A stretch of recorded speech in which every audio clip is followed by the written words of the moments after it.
What if I told you that your business is leaking profit and you don't even know it? Well, today on the show, I'm going to share with you what I help my clients uncover so that you can plug the profit leaks that may exist in your business. Before I became an entrepreneur more than a decade ago, I spent a little bit of time with PricewaterhouseCoopers as an IT auditor and consultant. I actually went to business school and got a degree in accounting, an MBA, and for fun, I decided I would study film and get a bachelor's degree in that as well. Well, during all of this, I learned some pretty basic business concepts in business school and at my time at PricewaterhouseCoopers. One of the most basic being profit. What is profit? Well, profit in a theoretical perspective is very different than profit in practice. In theory, what profit is when you take revenue, which is the total amount of money your business brings in. You could look at this on a yearly basis, a monthly basis, even a weekly or a daily basis, but revenue is the total amount of money your business brings in. Revenue is what we use to pay for everything else. And really, this is what I learned before being a business owner and really putting this into practice. So how do we get to profit then? Well, after we look at revenue, we need to look at expenses. Expenses, on the other hand, are the total amount of money your business spends. We can look at this daily, weekly, monthly, yearly. Expenses are what theoretically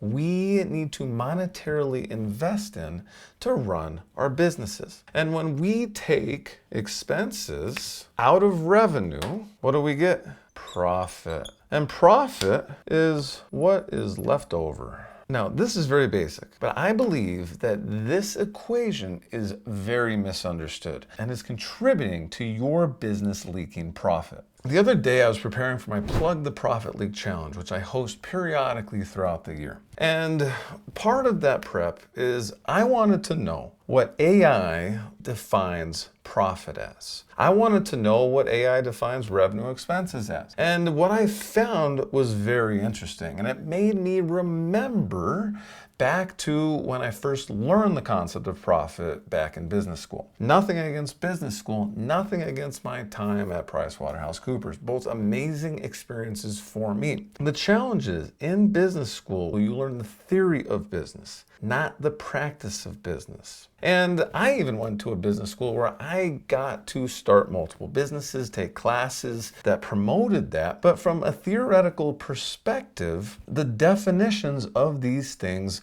is very misleading. This is why. If you're listening to this as a podcast, what I'm writing right now is the profit equation. Profit equals revenue minus expenses, or this is the theoretical profit equation. Well, there's a big reason why this equation misleads you and I, and it's because the textbook definition of an expense is the total amount spent to operate your business. Why is this a problem? Because when I work one-on-one with a client, and when I work with business owners and enterprise team leaders inside my Plug the Profit Leak Challenge, what I have found is that you and I tend to spend money on things that don't have anything to do with operating our businesses. We may think that they do, but they don't. And this is why, if you look at the textbook definition of expenses, you can trick yourself into thinking that every single thing that you spend your money on that is categorized as an expense in your business is necessary. And this is why what I like to do is change how this entire equation even looks. And really, we're not changing it by much. We have profit over here equals revenue. And yes, we need to remember that revenue minus expenses is profit, but let's change this minus sign into an arrow. And here's why. When you look at your business and you look at every single thing that you're spending money on, what we need to do to make sure is that the expenses that we are spending money on are creating revenue. This is different than looking for expenses that we use to operate our business. Because you could be operating your business poorly. But when we re-look at this, we start digging into our businesses to see what expenses we are investing in are actually creating revenue, it changes everything. So now that you know that you need to look at your business and look at the expenses in your business as, are they helping you create revenue or not? Here are the 5 ways that you and I can really re-look at our businesses and identify the profit leaks. Number 1, you guessed it. You're spending money on things that don't actually make money. And this could be for a number of reasons. This could be because someone told you that you need to go out and join as many networking groups as possible and meet as many people as possible. And it's okay if you spend all this money on memberships, events, taking people out to coffee, going to eat, all these different things when you haven't tested it yourself. Now, you do need to test these things, but we test these things by looking at, I am investing in this thing, I am spending money on this thing, this is an expense, and is it creating revenue? And if it doesn't create revenue, then you need to get rid of it. This could be that someone recommended you to use a specific software. And after testing the software out, you decided that you'd keep paying for it for months and months and years and years. I've had business owners inside my Plug the Profit League Challenge that have identified that they are spending $100,000 per year or more on expenses that aren't driving revenue. Just in a matter of days of working with me in their challenge, they were able to identify and save 6 figures. I invite you to grab your ticket to my next Plug the Profit League Challenge, linked in the show notes and in the description if you're watching this on YouTube. This is why when I recommend a technology to anyone, I recommend it in conjunction with a free trial and a free program that empowers you to get as much value out of the technology as quickly as possible. Because I want you to figure out if it is the right fit for you before you even have to pay for it. This is how you and I, as business owners, as enterprise leaders, need to evaluate things. Can we see the ROI? Can the vendor show us what the ROI is for us? And if they can, and we can see a payback in a reasonable amount of time, then this is an expense worth investing in. If it doesn't, then we need to get rid of that expense and move on to what is actually working. That brings me to number 2. You are doing too much. What one of my business coaches, Graham Cochran, has advised me heavily on is when you're looking at doing things in your business, the best thing that you could do comes down to 6 words. Do more of what is working. This is extremely important because what happens in our businesses, I have done this for years, where I know what's working, but I get excited by other things. I get excited by new technologies. I get excited by new tactics, new ways to grow my business, versus looking at what is actually working. Well, what this does is when you and I start integrating new things that aren't proven to work for you and I, we tend to increase our expenses. We increase our expenses without knowing if it's going to increase our revenue. Because really, when we're looking at this equation, the whole goal of investing in anything, investing in an expense, is to increase revenue. And we need to increase revenue by more than just a 1-to-1 ratio. We need to increase revenue exponentially. We need a 2 to 5 to 10x return on whatever we invest on. This is how we grow our businesses. It's hard to see this when we're doing too much. So I invite you to look at your business and see how you can do even less. This is something that we work on heavily in my Plug the Profit League Challenge.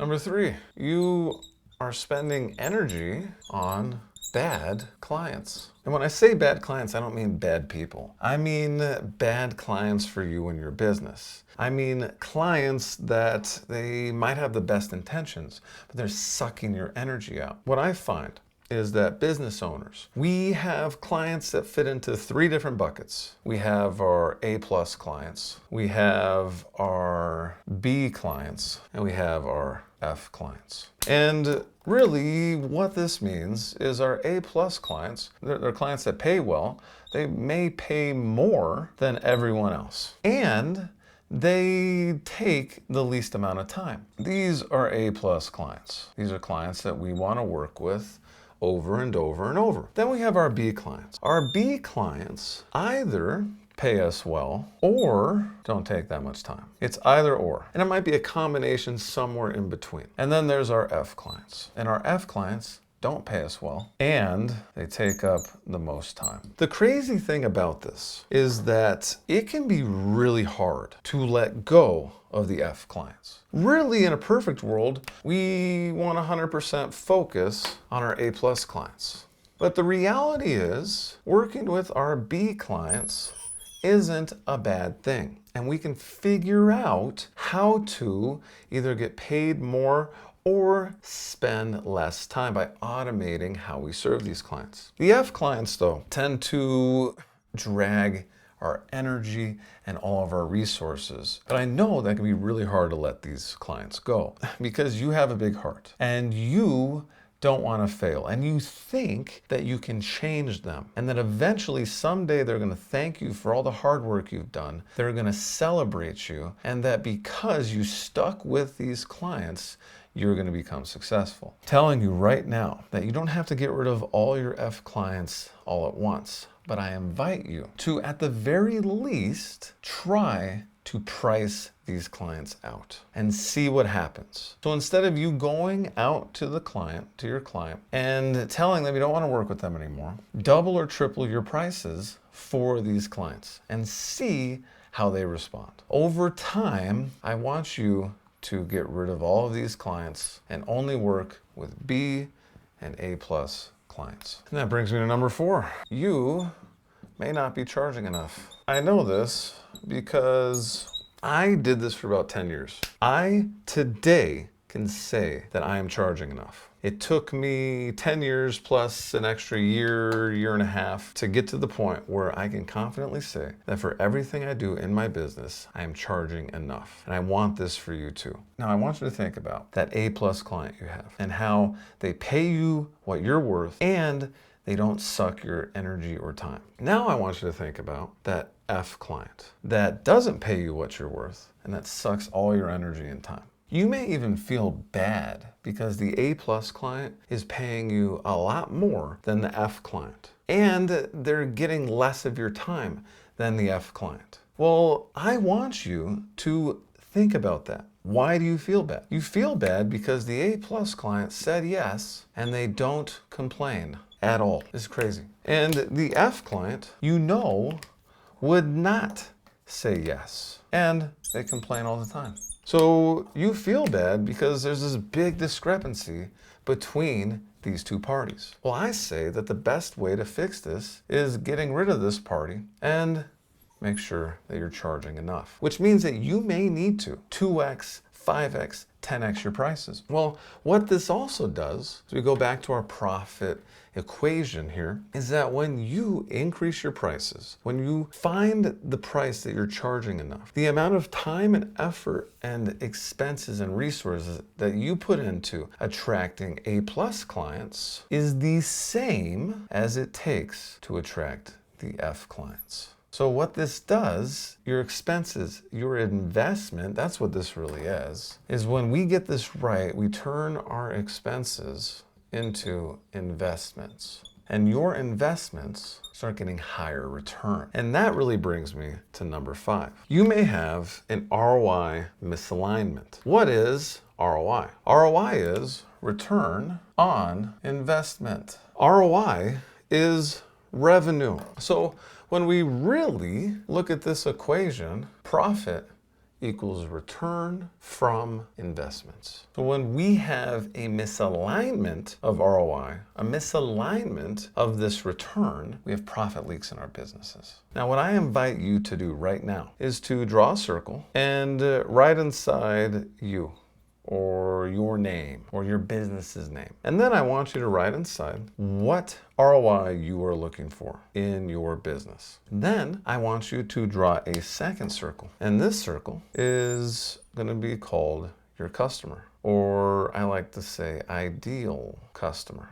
And I want you to write inside this circle, what is the return on investment that your customer is looking for? Then I want you to assess where the overlap is in your business and your customer's business. Where these two circles overlap is what you should be spending your time on. It's what you should be investing in. This shows you what expenses actually matter for your business to drive return, to drive revenue. Now, if you want help aligning your ROI and plugging the profit leaks in your business, I invite you to grab a ticket to my next Plug the Profit Leak Challenge, a live group consulting experience where you and I and a group of highly successful business owners and enterprise leaders like yourself dig deep inside of our businesses to uncover profit leaks and plug them forever. I invite you to grab a ticket in the show notes and in the YouTube description, and I'll see you